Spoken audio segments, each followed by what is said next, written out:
I can't stand that old hag. I'll just stay at a hotel. Same here. I'll go with that. That's just awful. What do they think of my mom? They can't even tolerate living with her for just 3 days. If my mom knew about this, I can't imagine how heartbroken she would be. This is too much. It's just cruel. Anger started bubbling up inside me. Those two are always so arrogant and only ever think about themselves. At this point, I might as well teach them a serious lesson. I immediately sprang into action. My name is Michelle, and I'm 43 years old. I work as a sales administrator at a trading company. At 29, I met John through a mutual friend and got married. We found a cheap house, bought it, and the next year, we welcomed our daughter, Jessica. By all accounts, we seemed like a perfectly happy family. But now, 13 years later, things couldn't be more different. John and Jessica leave all the household chores to me and act like they don't care. Even when I try to talk to them, they rarely respond, and they won't even look at me. Hey, John, I'm tied up cooking, so could you clean the bathroom? Hey, are you listening? Forget it. Oh, Jessica, can I ask you a favor? Could you clean the bathroom for me instead? Jessica just walked past me without saying a word. Both of them completely ignore me. Why has our family become so cold and distant? More than sadness, I felt anger building up, and I couldn't help but sigh every day. My frustrations with John are endless. He seems to think it's normal for men to lounge around at home without lifting a finger. I've brought up the topic of sharing household chores countless times since we were younger, but he's always been uncooperative. Because it wouldn't look good, okay? If people at work found out I was doing chores at home, they'd probably laugh at me. Are you serious right now? You're not joking? I can't believe this. What century are you living in? John works for a small security company. The pay is low, and the job involves night shifts, which makes it pretty tough. John has never been able to settle in one place and has switched jobs repeatedly. He's worked at printing companies, cleaning services, seafood processing plants, and logistics companies. The one thing they all had in common was the low pay. He earns less than half of what I do. I'm not saying that earning more makes someone better, but it's been hard for me to ignore. I'm stuck handling all the chores and parenting. Can't you pitch in a little?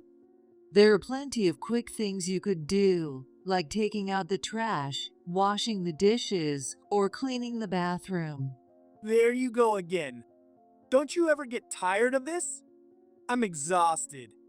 Security work is hard, you know? It's cold, I'm on my feet all day, and I have to stay alert. Can't I just relax when I'm home? Being a sales administrator at a trading company is tough too, but somebody has to do it, and that's why I also handle the chores and parenting. We're supposed to be partners. Why can't you work with me? Oh, for crying out loud, enough already. Both of you, just be quiet. I can't hear the TV at all. I'd blow up with frustration and start arguing with John, and Jessica would chime in with complaints. Embarrassingly, this has become our everyday life. It's exhausting. I should be able to live in a caring family and enjoy peaceful days. John is the perfect example of a passive, irresponsible husband. Even when I was sick with a fever and stuck in bed, he didn't step up. Instead of making his own meal, he came into the bedroom and said, Hey, what's for dinner? "Can't you see I'm sick? I have a high fever and no energy. Just leave me alone and make do on your own." What the hell? You're so irresponsible. It's your job to make dinner. I never agreed to that. Stop dumping everything on me and take care of yourself. In the end, John and Jessica went out to eat that night. I haven't had steak in forever. It was amazing. I still remember them saying that, almost as if to spite me. Jessica was in a great mood after filling up on her favorite steak.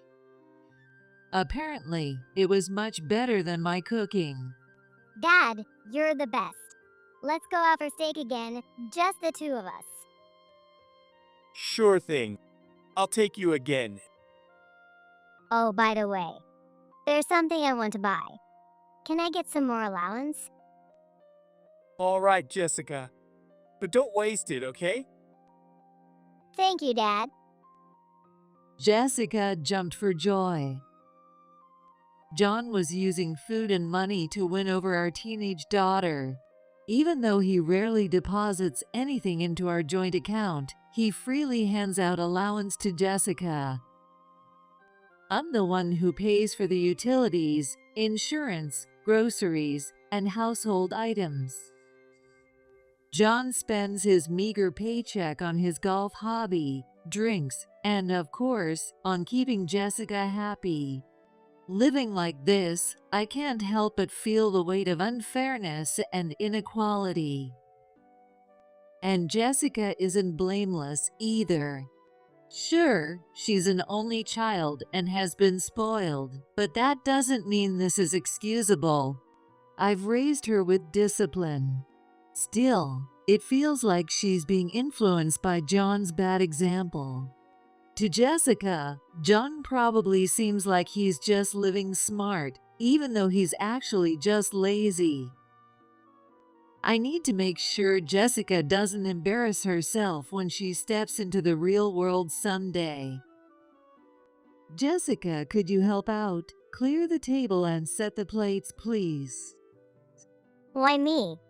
Can't you just do it like always? Jessica, you're trying to take the easy way out. You can't just depend on me all the time. You'll end up like your dad. And what's so bad about that? Why can't I be like Dad? I saw this as a good opportunity to explain how much John's behavior has hurt me as his partner. Unfortunately, my words didn't seem to get through to her at all. In the end, she just laughed through her nose. No offense, but maybe you're the one depending too much, Mom. What do you mean? I mean, I think most moms out there are working harder than anyone else in their homes. That's just how the world works, isn't it? Well, I don't think that's right. Families are supposed to help each other out. It's not fair for everything to fall on me. Don't you agree, Jessica? Not really. Jessica looked completely indifferent, acting like it wasn't her problem at all. This is exactly the part of her that reminds me so much of John. Sure, she's just a kid, but her selfishness makes it impossible to reason with her. Jessica, when John is short on cash, turns to me, demanding this and that. If she doesn't get what she wants or things don't go her way, she glares at me and complains. This is the worst. Why is Mom so stingy? Other kids' moms are way nicer. Don't compare me to other moms. Well, all my friends at school think it's weird too. They say having such a stingy mom isn't normal. What are you even talking about with your friends? You shouldn't be bad-mouthing your parents in public. I've spent my busy days taking care of Jessica, driving her to and from school activities, packing her lunches, attending parent-teacher meetings. But not once has Jessica ever thanked me. Instead, she's more attached to John, who doesn't lift a finger and even thanks him. It's disheartening, frustrating, and makes my unappreciated efforts feel unbearable. Both John and Jessica make me feel this way. But even I have someone on my side. My mom, Laura, is that person.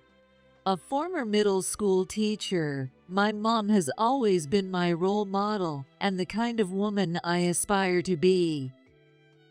However, her strict nature doesn't sit well with John or Jessica. Whenever I visit her, they always find some excuse not to come along. This year was no different. When I visited alone, I apologized to my mom. Sorry, I couldn't bring them. John and Jessica kept saying they had work or sports practice and just wouldn't come. It's fine. To those two, I'm probably just a nagging old lady. Oh, by the way, last time Jessica said something that stuck with me. Older people have such outdated ways of thinking. It's so annoying. How rude of her. I'm so sorry, Mom. It's my fault for not raising her better. It's not all on you, Michelle. People are born with certain personalities. Maybe what they need is a big event that shakes up their thinking. It's true. Some people don't learn until they face a harsh reality. Perhaps John and Jessica need something that forces them to open their eyes. After that, Mom and I talked about renovating her old house, which had been showing its age. Little did I know that this renovation project would eventually lead to a disastrous future. 2 months later, the renovation plans became more concrete. The house was built when my dad was young, who died of illness about 10 years ago. It's quite old, so she wants to do a full renovation, including the plumbing. I completely agreed with her. The issue was where Mom would stay while the contractors worked. Mom and I had several phone calls, slowly sorting out the details and making concrete plans.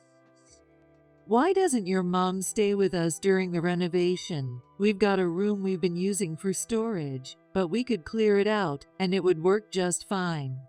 But John and Jessica, I'm sure they'd hate the idea. If she's here for the whole renovation, that's quite a long time for us all to live together. True. How about starting with just 3 days? See how it goes living together for a short time. The idea was to try living together for a few days and gauge John and Jessica's reactions. If it seemed impossible, we could come up with another solution. At the time, I thought 3 days would be manageable. After all, John is an adult and Jessica is 14, so I thought they could tolerate it for a short while. But I was wrong. John and Jessica disliked my mom far more than I had realized. One day, when I mentioned that my mom would be staying with us, their reactions were painfully obvious. What did you just say? I said my mom will be staying here for 3 days, so please be nice to her. No way. I can't stand that old hag. I'll just stay at a hotel. Same here. I'll go with Dad. Their rejection was intense. It made me feel really sad. Sure, my mom is strict. She values rules, manners, and doing things the proper way. But she never says anything without good reason. She only speaks up because she cares. Isn't your reaction a bit much? My mom doesn't enjoy being strict. It's not easy for her either. She doesn't want things to be tense, but people make it hard for her not to speak up. So you're saying it's our fault? Look, Not everyone can live up to your standards. Who would want to live with a nagging old hag anyway? That's right. Grandma is seriously annoying. Mom, you're already bad enough with your nagging. If Grandma moves in, it'd be unbearable. What a cruel thing to say. My mom is also incredibly thoughtful. She gave us so much support when we got married and when Jessica was born. She's offered advice and guidance countless times, always with our best interests at heart. And yet, John and Jessica could treat her with such disrespect. Seeing their outright rude attitudes, I felt deeply disappointed in them. Fine, forget it. It's pointless to talk to you two. Do whatever you want. Like you have to tell us, right, Jessica? Yeah. Go ahead and live with that old hag on your own. John and Jessica burst out laughing. It was just too much. I couldn't take it anymore. After packing their bags, the two happily left for a hotel. Watching their cheerful departure, I wasted no time taking action. Those two, so utterly inconsiderate, needed a serious wake-up call. How could they be so cruel? It's unbelievable. That night, with John and Jessica gone, I made up my mind. I'm done living a life troubled by those two. It's time to clear the slate. I called my mom to share my decision. And that's how I feel. I've had enough. So, you've made up your mind. All right. Do what you need to do. Let me know if there's anything I can do to help. Thanks, Mom. Actually, how about we take a trip? I don't like the idea of letting John and Jessica be the only ones having fun. That sounds good. It's been ages since we went on a trip together. That night, while staying at our favorite hotel with a pool, while relaxing in the room with my mom, I received a call from John. He and Jessica were supposed to be at a hotel somewhere. What could he possibly want now? I didn't feel like answering, but since there was something I needed to tell him, I picked up. Hello? Hey, is the old hag there yet? Just checking how things are going. You sound like you've been drinking quite a bit. Is Jessica with you? There's something I need to tell both of you about the storage unit number. What? Storage unit? What nonsense are you talking about? He wasn't even listening. It was another reminder of how little John valued me. I didn't even have the energy to sigh anymore. I was completely fed up. I can't do this anymore. John, let's get a divorce. Are you crazy? What's gotten into you all of a sudden? Why are you so surprised? Is it really so shocking that I'd ask for a divorce? Of course, it's shocking. What the hell are you thinking? He seemed genuinely taken aback. I hadn't expected that kind of reaction. In other words, John probably has no idea how much pain he's caused me. Honestly, I'm shocked. Do you really not understand why I'd want a divorce? Well, I wouldn't say I don't understand, but Exactly. You never help with the housework. You don't contribute to the joint account. It's only natural I'd want a divorce. what about Jessica? If we divorce, who's going to take care of her? Are you just going to abandon parenting? I was surprised to hear such a statement from John. It didn't sound like something someone who had barely been involved in raising Jessica during her most demanding years would say. By now, I had no intention of taking Jessica with me. She could live with John. I'm completely fed up with both of you. I can't deal with this anymore. Go ahead, live however you want. I'll be doing the same. Wait a second. You're just going to dump everything on me? You've been dumping all the housework and parenting on me this whole time. So what are you even talking about?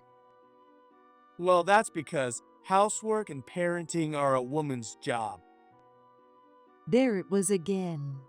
The outdated notion that housework and parenting are solely a woman's responsibility.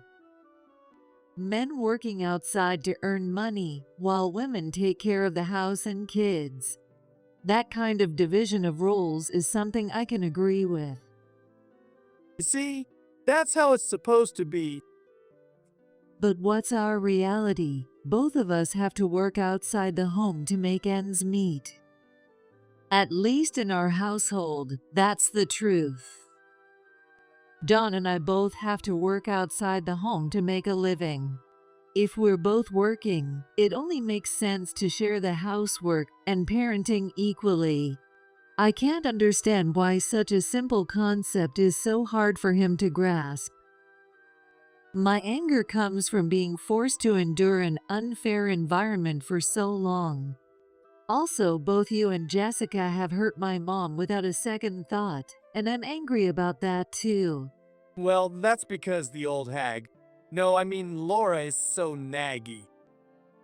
I've told you before, it's because you keep doing things that need to be corrected. Passing the blame is just your way of avoiding responsibility. Why don't you take a hard look at yourself and reflect? John's basic attitude toward life was the problem. He wouldn't even wash his hands after coming home or clear his dishes after eating. Years ago, my mom had called him out on these things at her house. For Jessica's sake, you need to act like a responsible parent. That's when John started referring to my mom as a nagging old hag.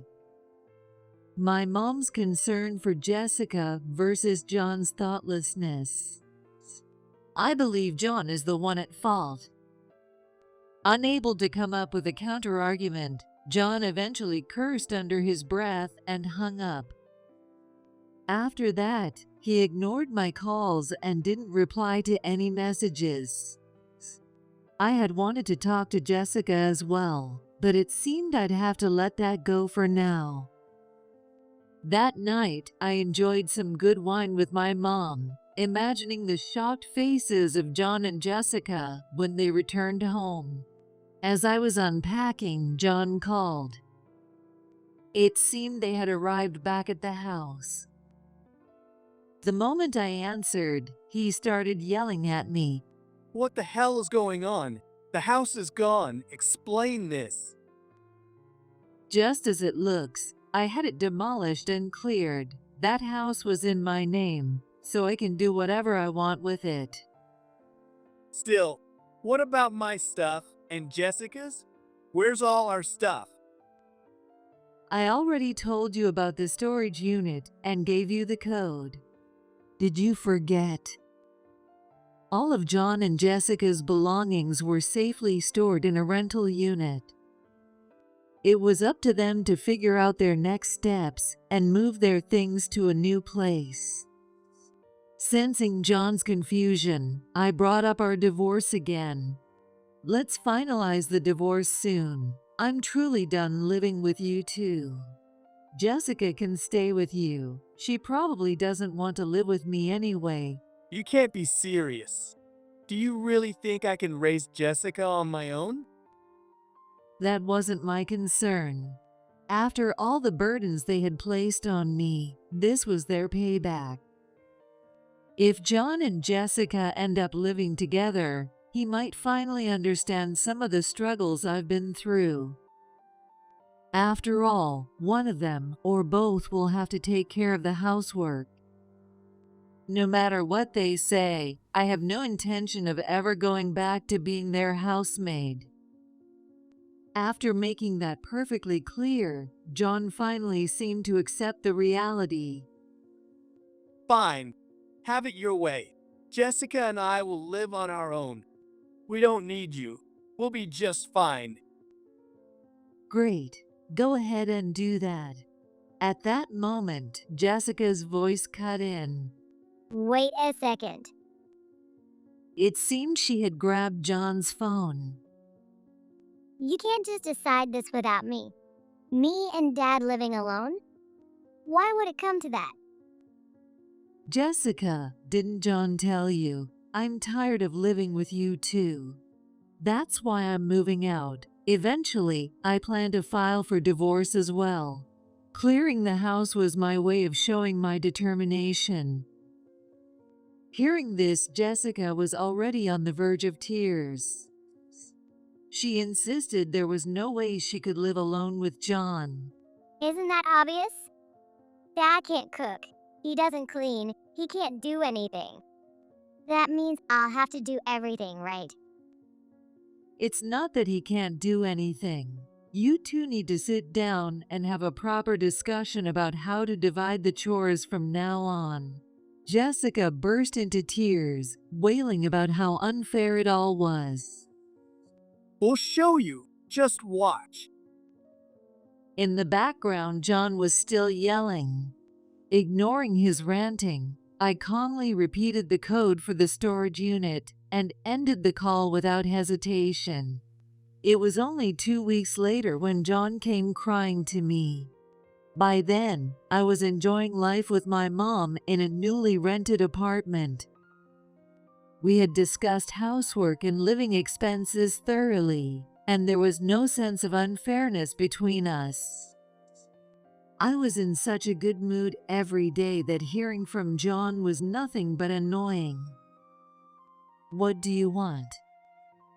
Well, I was wondering if you'd consider living together again if you're okay with it. No way. Absolutely not. I want a divorce, and I'll be sending you the papers, so give me your current address. Michelle, wait. Please, just hear me out. It was clear that John was desperate to avoid a divorce at all costs. I was certain he'd use Jessica as a bargaining chip next. And just as I expected, he started saying exactly what I had anticipated. I managed to rent a place and Jessica and I are living together, but she says she's at her limit. Jessica? What does she mean by at her limit? I don't know. Maybe it's my bad cooking, the small allowance, or whatever else. How am I supposed to understand what's going on in a girl's head? Stop whining. You two need to have a proper discussion. And just so we're clear, I have no intention of ever getting involved in your lives again. I intended to continue living separately until the divorce was finalized. Hearing the firmness in my voice, John sighed. Then, finally, he apologized. I'm really sorry. I realize now that I wasn't thinking about you at all. I regret it. Please forgive me. I understand that you're apologizing, but I don't know what exactly you're apologizing for. Can you be more specific about what you think you did wrong? Well, not helping with housework, not being involved in parenting much, and bad-mouthing Laura. That's better. At least you understand some of it now. But just because he apologized didn't mean I was ready to reconcile. Let's set a time to meet in person and talk things over. I made the suggestion. I would decide the time and place. John quietly agreed to my terms. On the day of the meeting, I chose a small, privately owned restaurant as the location. Expecting things might get heated, I asked the manager to seat us in a booth with a partition for privacy. When John and Jessica arrived a bit late, they seemed surprised to see my mom, Laura, sitting next to me. Laura, it's been a while. Hi, Grandma. Both of you, even if it's family, you should respect the agreed time. And feel free to call me an old hag like usual. It suits me just fine. John and Jessica shrank under my mom's cold words. It seemed neither of them dared to insult her directly to her face. Having my mom present turned out to be the right choice. I intended to let her give them a serious lecture. John, it seems you've treated Michelle quite poorly. After getting married, did you leave all the housework and parenting to her? How do you think that reflects on you as a man? Yes, I'm sorry. Both you and Michelle have jobs and come home tired, right? Even so, you made her handle all the cooking, cleaning, and laundry while you sat around doing nothing. Is that correct? Yes, you're absolutely right. Former teachers have a unique presence. Her tone was calm, yet incredibly intimidating. John stared intently at a single spot on the table, looking visibly distressed. When the topic of me staying for 3 days came up, I heard you said something like, "I can't stand the old hag, so I'll go to a hotel." Was Jessica nearby when you said that? Yes, she was right there. Children are deeply influenced by their parents. There's no doubt you've been a bad influence on Jessica. As I've said before, you need to reflect more on your role as a parent. Yes, I'm sorry. John apologized. My mom's sharp gaze shifted to Jessica next. Jessica hunched her shoulders. She must have realized that she was about to be scolded. Jessica, you've made mistakes too. Your mom worked hard at her job, housework, and raising you, yet you sided with your father, who did nothing to help. I'm sorry. If you truly feel sorry, apologize to Michelle. I understand it's tempting to take the easy way out, but how do you expect to grow if you give in to that? To make your mother lose faith in you, it takes a lot to reach that point. Sniffling, Jessica nodded. It seemed the past 2 weeks had taught her a harsh lesson. She now realized living alone with John was impossible. Get a grip. Gently scolded by my mom, Jessica turned to me and apologized. Mom, I'm so sorry. I've really been awful. I know I hurt you so much by siding with Dad all the time. Please forgive me. I'll apologize again. Michelle, I'm truly sorry for everything up until now. Please forgive me so that... So that what? I'll just forget everything and move on. My response must have been completely unexpected. Both John and Jessica widened their eyes in shock. If they thought an apology alone would make everything better, they were dead wrong. You feel bad, and you've reflected on your behavior. Fine, I accept your apology. But that doesn't mean I'm going to live with you again. You two can continue living your own lives. Mom, please. I'll do anything. Just don't abandon me. I can't live with such a useless dad. Jessica, that's too much. Calling me useless is uncalled for. But it's true, isn't it? You're underpaid. You're a terrible cook. You never clean. Honestly, you're the worst. Living with you just means I have to do more, and it's exhausting. I can't even focus on studying, and my grades are dropping. Jessica's anguished outburst silenced John. At least he was mature enough to take her criticism without lashing out. I'm sorry, Jessica. I've really put you through a lot, and Michelle, I'll apologize to you as many times as it takes. I was wrong to make you so angry that you demolished the house. Looks like you're finally starting to understand. And Laura, I owe you an apology too. You were only trying to guide us for our own good, but we ignored you, pushed you away, and said such disrespectful things.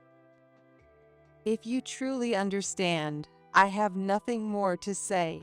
John and Jessica both apologized to us. They asked me to drop the divorce and live with them again. From the way they acted during this conversation, they seemed genuinely remorseful and looked like they had learned their lesson. I glanced at my mom, who was sitting next to me. She gave me a nod. I immediately understood what she meant. This wasn't a nod to suggest I should forgive them, but rather a signal not to show any leniency toward their entitled mindset. I didn't need my mom to encourage me. I had no intention of forgiving them so easily myself. Don't even think about it. Live with you two again? Absolutely not. You know exactly how that would end. What do you mean by that? We'll change, I promise. Even if I could forgive you, I won't. You two only talk. You'll forget your so-called reflections in no time. I refuse to go back to the miserable life I had before. Realizing how completely they had lost my trust, John and Jessica both looked deeply disappointed. They kept apologizing, but I stood firm and refused to live with them again. I made it clear that my decision to divorce hadn't changed, leaving John and Jessica in tears, pale-faced with despair. My mom and I left the restaurant, leaving John and Jessica behind. Having reaffirmed my decision to divorce, I felt a newfound sense of clarity and relief. From that point on, everything went according to my plan. After filing for divorce mediation at family court, the divorce was finalized without any issues. Now I could completely sever ties with those two burdensome individuals. The joy I felt was indescribable.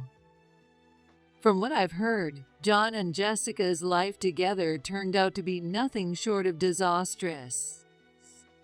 Though they despised each other, they had no choice but to live together, leading to constant arguments.